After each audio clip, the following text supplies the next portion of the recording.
students, welcome to your own chemistry classroom, my YouTube channel Learn Chemi। तो solid state के अंदर अभी तक आप सॉलिड की पैकिंग के बारे में पढ़ चुके हो, यूनिट सेल पढ़ चुके हो, अब उनकी डेंसिटी के बारे में पढ़ चुके हो। अब हम देखते हैं सॉलिड्स के साथ जुड़ी हुई कुछ और प्रॉपर्टीज। तो आज हम बात करने जा रहे हैं इम्परफेक्शंस इन सॉलिड्स के बारे में। Imperfect opposite to perfect.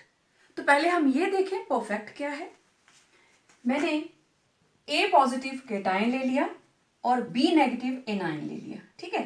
तो ये है केटाइन, ये है एनाइन, केटाइन एनाइन। अब केटाइन के नीचे एनाइन, केटाइन एनाइन, केटाइन। मैं ज्यादा बड़ा नहीं बनाऊंगी इसके स्ट्रक्चर को, जस्ट आप लोगों को समझाने के लिए, क्योंकि फिर आगे जब हम मूव ऑन करेंगे तो मुझे बार बार इसको बनाना ही पड़ेगा, ठीक है। तो this is a perfect crystal, जिसको हम बोल देते हैं आइडियल क्रिस्टल, ठीक है। आइडियल का मतलब बिल्कुल जो अरेंजमेंट जो हम लोग थ्योरी में यूनिट सेल की डायमेंशंस पढ़ के आए हैं, बिल्कुल उसको फॉलो कर रहा है, ठीक। पॉजिटिव के बाद नेगेटिव, नेगेटिव के साथ positive, this is a perfect crystal. Okay, अब क्या हुआ, या तो कहीं से ये लीजिए एक केटाइन मिस हो गया, ये पॉइंट खाली हो गया, ये एक एटम यहां से मिस हो गई और ये पॉइंट खाली हो गया, तो ये बन गया पॉइंट डिफेक्ट। चलिए, पॉइंट नहीं हुआ, दोनों इकट्ठे भी हो सकते हैं। क्या हुआ कि ये पूरी की पूरी लाइन ही उड़ गई। डिफेक्ट ऐसा आया कि ये पूरी की पूरी लाइन जो है वो डिसऑर्डर के अंदर वो बाहर चली गई क्रिस्टल से, तो पूरी की पूरी रो निकल गई। इसका मतलब नॉर्मल अरेंजमेंट था यहाँ पे बी ए बी, लेकिन अब क्या हो गया, वो पूरी की पूरी लाइन जो है वो वहां से डिसलोकेट हो गई, तो वो बन गया लाइन डिफेक्ट। तो परफेक्ट क्रिस्टल आपने देख लिया क्या होता है, और मैंने थोड़ा सा आपको बता दिया, अगर ये यहां से मिस हुआ और एक एटम का पॉइंट खाली हो गया तो दिस बिकम्स पॉइंट डिफेक्ट। मतलब बेसिकली सॉलिड्स के अंदर दो तरह की इंपरफेक्शंस हैं, एक है पॉइंट डिफेक्ट और दूसरा है लाइन डिफेक्ट। पॉइंट डिफेक्ट कहां से आया, irregularity from ideal crystal around a point. Ideal crystal था और सिर्फ इरेगुलरिटी कहां पे आई, एक पर्टिकुलर पॉइंट के ऊपर, तो इट बिकम्स पॉइंट डिफेक्ट। और अगर there is irregularity from ideal crystal around a entire row, यहां पे एंटायर रो इन्वॉल्व होती है, तो दैट बिकम्स लाइन डिफेक्ट, ठीक है। अब देखते हैं आगे, इसकी आगे क्लासिफिकेशन करते हैं। अब जो हमारे सिलेबस में है, these are point defects. Point defects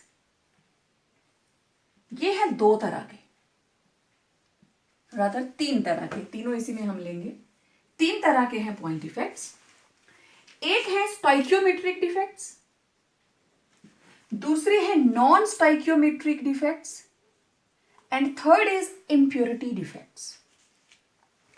तो स्टोइकियोमेट्रिक का मतलब, अगर मैंने फॉर्मूला लिखा है NaCl, इसका मतलब इनकी रेशो है 1:1, तो जो ये फॉर्मूला बता रहा है रियलिटी में उनका जो कॉम्पोजिशन है वो भी सेम है as indicated by the formula.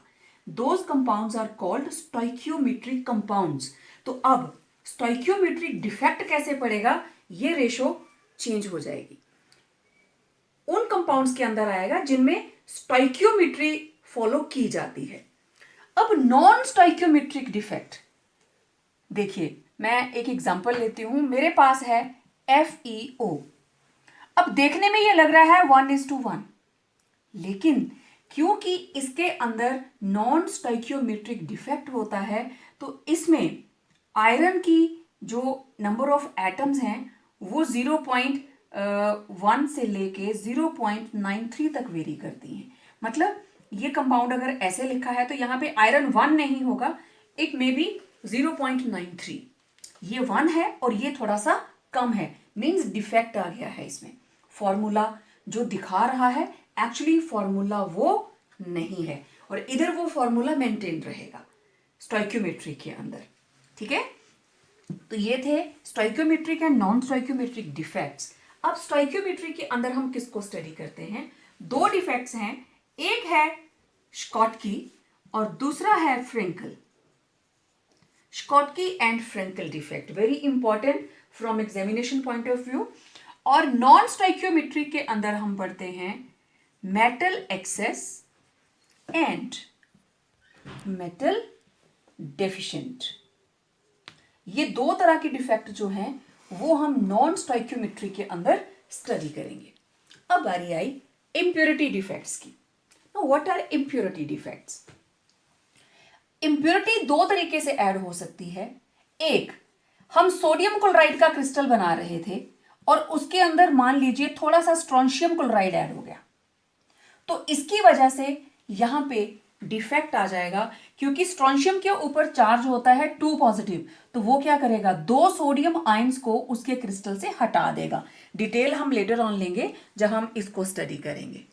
Interstitial defects, maximum हमारे जो डी ब्लॉक एलिमेंट्स हैं, जो बिल्कुल परफेक्ट मेटल्स रहती हैं, उनकी इंटरस्टिशियल साइड्स, जो जैसे हमने वर्ड्स पढ़े हैं, वर्ड्स इतने छोटे रहते हैं कि उनके अंदर नॉन मेटल्स एंट्रैप हो जाती हैं, लाइक हाइड्रोजन, कार्बन, नाइट्रोजन, ये उसके इंटरस्टिशियल साइड्स के अंदर। क्योंकि आपको पता है मेटल्स का जो स्ट्रक्चर रहता है वो ऐसे क्लोज पैकिंग में होगा, तो ये जो खाली जगह है यहाँ पे इंटरस्टिशियल साइड के अंदर कार्बन, नाइट्रोजन या हाइड्रोजन एंट्रैप हो जाएंगे। ये बॉन्ड नहीं बनाएंगे, there will be no bond formation, either covalent और आयनिक, किसी तरह का बॉन्ड यहाँ पे प्रेजेंट नहीं होता, ये जस्ट उसमें एंट्रैप होते हैं। तो these are called interstitial defects. Detail हम लेटर ऑन लेंगे। तो सबसे पहले, अब आप थोड़ी देर के लिए यहाँ पे फोकस कर दीजिए सो दैट जिन बच्चों ने नोट करना है वो स्क्रीनशॉट ले लें। तो सबसे पहले हम बात करेंगे पॉइंट डिफेक्ट्स का। जो फर्स्ट पोर्शन है दैट इज स्टोइकियोमेट्रिक डिफेक्ट्स। तो चलिए पहले बात करते हैं हम point defect in stoichiometric compounds, Schottky and Frenkel defect. ये मैंने बनाया है आइडियल क्रिस्टल ए बी। कोई भी केटाइन इकट्ठे नहीं है, कोई भी दो एनाइंस इकट्ठे नहीं है। ठीक है, और अभी आप देख रहे होंगे ये जो नीचे मैंने स्ट्रक्चर्स बनाए हैं ये भी अभी तक आइडियल क्रिस्टल हैं। अभी इनमें डिफेक्ट मैंने शो नहीं किया, डिफेक्ट हम साथ साथ में देखेंगे। तो ये भी आइडियल क्रिस्टल। अब देखिए स्कॉटकी और फ्रेंकल में मेजर डिफरेंस क्या है? दोनों एक ही तरह के क्रिस्टल से अराइज करेंगे। स्कॉटकी डिफेक्ट में क्या रहता है? Equal number of cations and anions are missing from lattice site. मतलब कहीं से एक केटाइन मिस हो गया तो क्रिस्टल में किसी दूसरी जगह से एनाइन मिस हो जाएगा। तो ये जिस जगह से केटाइन मिस हुआ इसको हम कहते हैं केटाइन वैकेंसी, और जहां से एनाइन मिस हुआ that is called A9 vacancy. तो नंबर इक्वल होगा। अगर मैं 2 केटाइंस को रिमूव करती तो मुझे 2 एनाइंस को रिमूव करना पड़ना था। अब 2 आयंस यहां से रिमूव हो गए, तो पहले देखिए यहां पे कितने थे?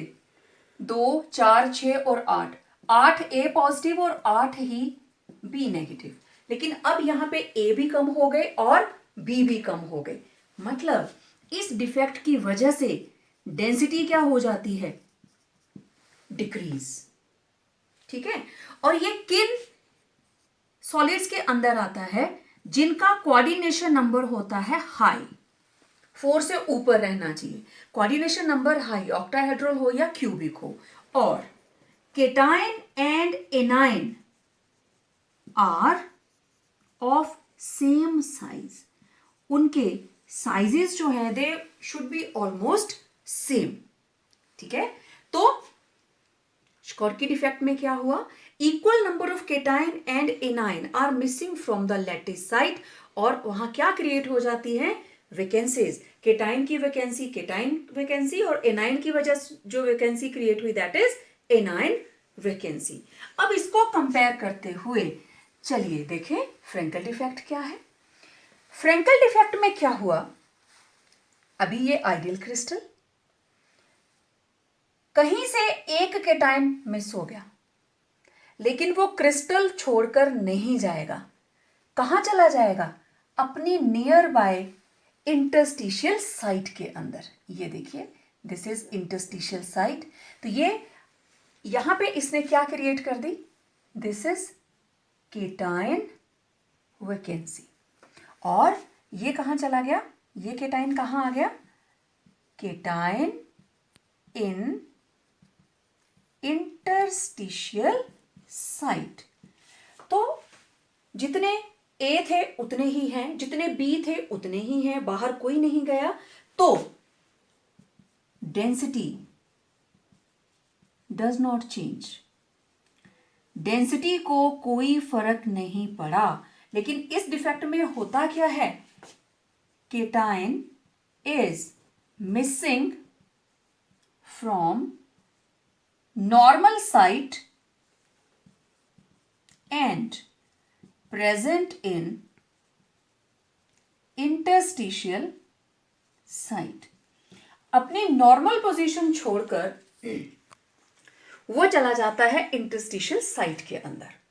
अच्छा, अब अगर एक चीज आप देखें तो ये देखो दो पॉजिटिव चार्ज नजदीक नजदीक हो गए, ये दोनों पॉजिटिव नजदीक आ गए, और इधर वाले पोर्शन में ज्यादा नियर बाय कौन आ गए, नेगेटिव। तो इसमें इलेक्ट्रिक डाइलेक्ट्रिक कांस्टेंट बढ़ जाता है, क्योंकि पहले तो सारे अपनी अपनी जगह पे फिक्स हैं, वैल्यू प्रॉपर है। लेकिन अब क्या हुआ, इसी क्रिस्टल के अंदर ये वाला पोर्शन पॉजिटिव हो गया और ये वाला पोर्शन नेगेटिव हो गया। तो इसके अंदर डाइलेक्ट्रिक कांस्टेंट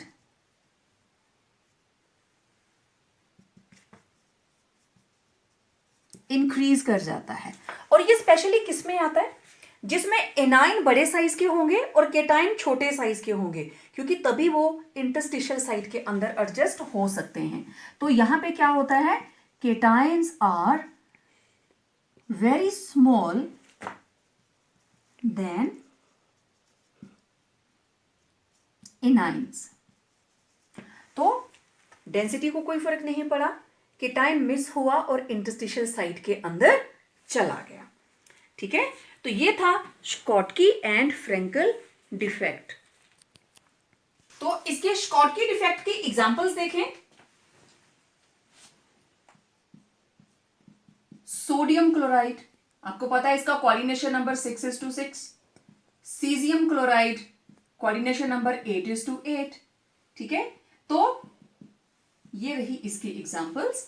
अब इसमें देखें silver chloride, then zinc sulphide, इनके कोऑर्डिनेशन नंबर कम रहते हैं, आपने कल ही इनके स्ट्रक्चर्स किए हैं। तो ये रही इनकी एग्जांपल्स। अब एक special question, name a compound which can show Schottky and Frenkel defect together. ये आपका मल्टीपल चॉइस का क्वेश्चन है, मैं इसको यहां बॉक्स में लिख देती हूं। ठीक है, फिर मैं इसी की फोटो क्लिक करके आपको भेज देती हूं। Compound having both Schottky and Frenkel defect, and this is silver bromide। इस कंपाउंड के अंदर स्कॉटकी एंड फ्रेंकल दोनों तरह के डिफेक्ट्स रहते हैं। तो मेरे ख्याल से अब आप लोगों को ये चीज अंडरस्टूड हो गई होगी कि स्कॉटकी डिफेक्ट के अंदर there is creation of cation and anion vacancy, और फ्रेंकल डिफेक्ट में क्या होता है, cation is missing from its normal lattice and is present in the same crystal occupying interstitial site.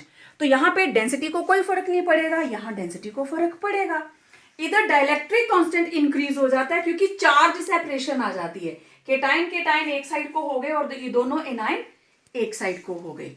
तो ये था स्कॉटकी एंड फ्रेंकल डिफेक्ट। और अब हम बात करेंगे metal excess and metal deficient के बारे में। Okay, now non stoichiometric defects, और इसके अंदर हमने दो लिखे थे, metal excess and metal deficient. Metal access का मतलब उसमें केटाइंस ज्यादा हैं और एनाइन कम है। मेटल डेफिशिएंट का मतलब उसमें मेटल कम है, मींस केटाइन कम है और एनाइंस जो हैं वो ज्यादा हैं। ठीक है, अच्छा मैं यहाँ ऊपर लिख लेती हूँ। यहाँ पे हमारे पास A पॉजिटिव है 8 और B नेगेटिव है 8। ठीक है, इन्हीं का कंपैरिजन हम बार बार करेंगे। अब पहले हम बात करेंगे मेटल एक्सेस की। ये दो तरीकों से हो सकता है। ठीक है, पहली चीज एनाइन वैकेंसी, ये है A positive B negative. A9 vacancy, okay, किसी एक जगह से ये रहा एनाइन वैकेंसी बन गई। ठीक है, अब एनाइन वैकेंसी हुई तो जरा देखिए इसमें A पॉजिटिव कितने बचे, अब 2, 4, 6 एंड 8। तो A पॉजिटिव तो 8 है, लेकिन B नेगेटिव कितने बचे, मैं इसके आगे लिख देती हूं। यहां सिर्फ मैंने एक को हटाया। अब यहां पे A पॉजिटिव है 8 और B नेगेटिव कितने रह गए, 7। हो गई ना मेटल एक्सेस। कैसे हुई, एनाइन वैकेंसी। लेकिन अब क्या है, पॉजिटिव चार्ज हो गया 8 पॉजिटिव और नेगेटिव चार्ज हो गया -7, तो क्रिस्टल जो है वो इलेक्ट्रिकली न्यूट्रल नहीं है। तो क्या होगा, this anion vacancy will be occupied by an electron. तो this is electron entrapped in anion vacancy। अब ये इलेक्ट्रॉन जो है it is entrapped in anion vacancy। और पता है इस इलेक्ट्रॉन की वजह से क्या होता है, क्रिस्टल्स के अंदर कलर आता है। This defect is responsible to provide colour to the crystals and this is called F centre. ये जो इलेक्ट्रॉन एंट्रैप है एनाइन वैकेंसी के अंदर and is responsible for the colour to a crystal is known as F centre. F stands for फैब्रे, F means फैब्रे, फैब्रे means colour. तो anion vacancy के अंदर इलेक्ट्रॉन एंट्रैप हो गया एनाइन के गए हुए चार्ज को बैलेंस करने के लिए। अब नेगेटिव चार्ज भी क्या हो गया, -8। तो इस तरीके से एनाइन वैकेंसी की वजह से क्या हो गई, मेटल एक्सेस। अब दूसरा तरीका क्या है, ये आइडियल क्रिस्टल, बाहर से एक एक्स्ट्रा केटाइन आया और उसने कहीं पे इंटरस्टिशियल साइट के अंदर जगह कवर कर ली। ये देखिए, this is cation in interstitial site. लेकिन अब A कितना हो गया, 9 और B नेगेटिव कितना है, 8। तो चार्ज को बैलेंस करना है। तो ऐसे ही किसी दूसरी जगह इंटरस्टिशियल साइट के अंदर कौन एंट्रैप हो जाएगा, इलेक्ट्रॉन। तो this is electron in interstitial site. अब देखिए नेगेटिव चार्ज भी बैलेंस और पॉजिटिव चार्ज भी बैलेंस। तो मेटल एक्सेस दो तरीकों से आया, एक एनाइन वैकेंसी, एनाइन चला गया तो मेटल ऑटोमेटिकली एक्स्ट्रा हो गई। दूसरा क्या है, केटाइन और एनाइन दोनों बराबर थे, एक एक्स्ट्रा केटाइन आया और उसने इंटरस्टिशियल साइट के अंदर अपनी जगह बना ली और इसके पॉजिटिव चार्ज को बैलेंस करने के लिए उसी क्रिस्टल के अंदर किसी दूसरी जगह के ऊपर इलेक्ट्रॉन ने इंटरस्टिशियल साइट को ऑक्युपाई कर लिया। तो इस तरीके से देयर इज मेटल एक्सेस। अब बात करते हैं मेटल डेफिशिएंट की। तो मेटल डेफिशिएंट कैसे होगा, केटाइन को बाहर निकाल दीजिए। तो पहला तरीका क्या होगा, बाय केटाइन वैकेंसी। अब केटाइन वैकेंसी का मतलब ये लीजिए, यहां से ये केटाइन चला गया तो ये बन गई केटाइन वैकेंसी। लेकिन अब क्या करें, अब केटाइन तो हो गए हमारे पास, A पॉजिटिव हो गए हमारे पास 7 और B नेगेटिव हो गए हमारे पास 8। तो पॉजिटिव चार्ज है +7 और नेगेटिव चार्ज है -8। तो व्हाट हैपन्स, इसी क्रिस्टल के अंदर किसी एक जगह पे, जरूरी नहीं उसी लाइन में, मैं इस लाइन को चेंज कर दिया, ये जो केटाइन है ये अपने ऊपर हायर ऑक्सीडेशन स्टेट ले लेगा। पहले इसके ऊपर क्या था +1, अब कितना हो गया +2। तो यहां पे क्या किया इसने, cation acquiring higher oxidation state, higher oxidation state. आपको पता है ऑक्सीडेशन स्टेट क्या होती है। तो अब देखिए 2 पॉजिटिव, 2, 3, 4, 5, 6, 7, 8। अब A पॉजिटिव भी कितने हो गए 8, क्योंकि 7 के ऊपर है +1 चार्ज और उसी 7 में से एक के ऊपर कितना चार्ज आ गया 2 पॉजिटिव। तो इस तरीके से केटाइन के जाते ही मेटल क्या हो गई डेफिशिएंट, और इलेक्ट्रिकली पूरे का पूरा क्रिस्टल क्या हो गया न्यूट्रल। तो दूसरा तरीका, दूसरा मेथड क्या हो सकता है, अब हमें मेटल जो है वो डेफिशिएंट करनी है, it is by extra A9 occupying interstitial site.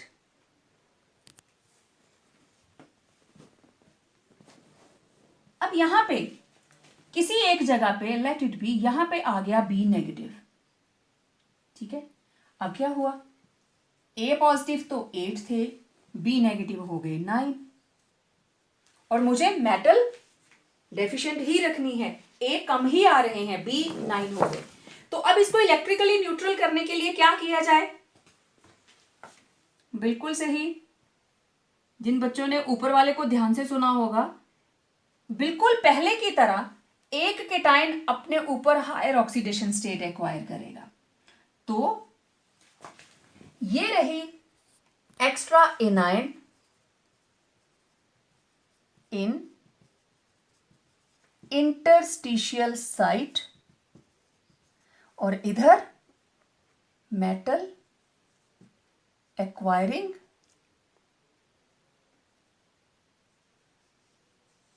Higher oxidation state.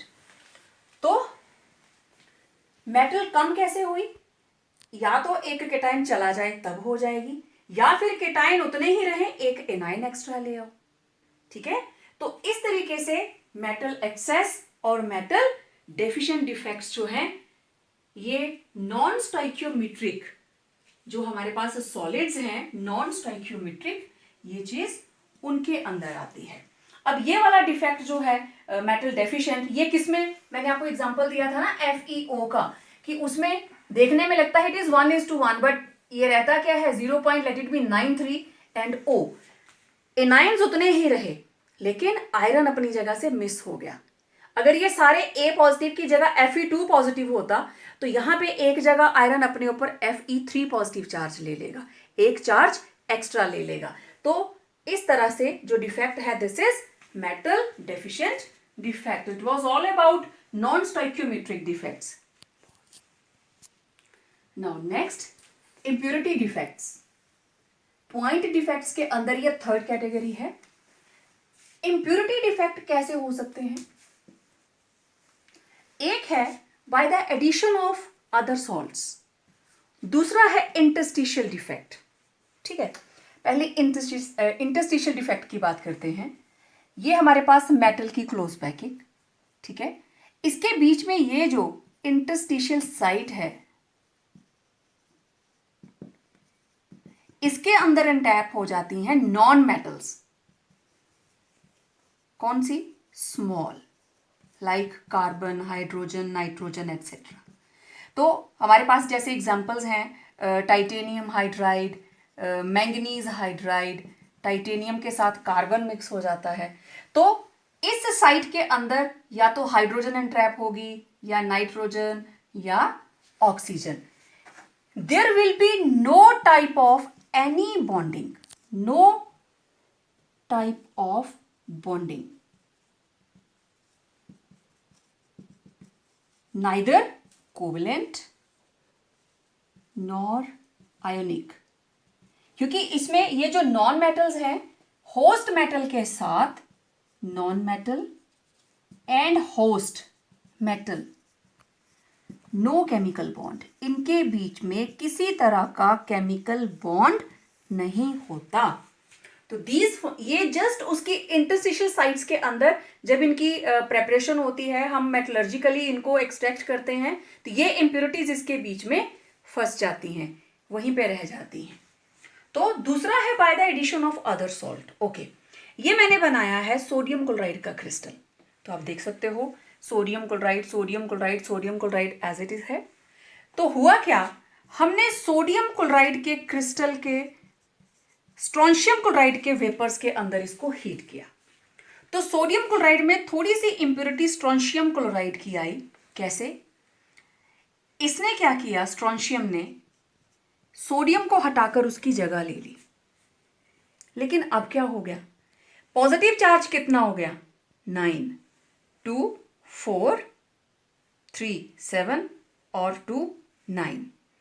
तो क्योंकि क्लोराइड अपनी जगह नहीं छोड़ के जा रहा है, तो इसको इलेक्ट्रिकली न्यूट्रल करने के लिए किसी एक जगह से, चलो मैं कहीं और से हटा देती हूँ, यहाँ से हटा देते हैं, किसी एक जगह से जो होस्ट मेटल है वो अपनी जगह छोड़ देगी।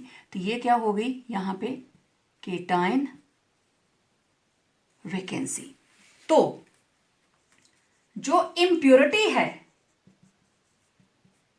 impurity replaces certain host atoms और ions। ये जो बाहर से impurity आई है, ये होस्ट एटम्स को अपनी जगह से रिप्लेस कर देंगे। तो अब आप देखिए यहां पे मेटल डेफिशिएंट टाइप डिफेक्ट आया है, लेकिन किसकी वजह से, जब हमने बाहर से किसी दूसरे सॉल्ट की इंप्योरिटी इसके अंदर ऐड की। मींस जब हम सोडियम क्लोराइड को बना रहे थे, उसकी मैन्युफैक्चरिंग हो रही थी, तो थोड़ा सा स्ट्रोंशियम क्लोराइड अगर उसमें ऐड हो जाता है, it will create defect in the crystal of sodium chloride. तो ये थे इंप्योरिटी डिफेक्ट्स। पॉइंट डिफेक्ट्स के अंदर आज आपने सीखे Schottky and Frenkel defect in stoichiometric, metal excess and metal deficient in non-stoichiometric, and addition of other salt and interstitial defect during impurity defects. So it was all about imperfections in solids. Stay tuned for upcoming video. Thank you.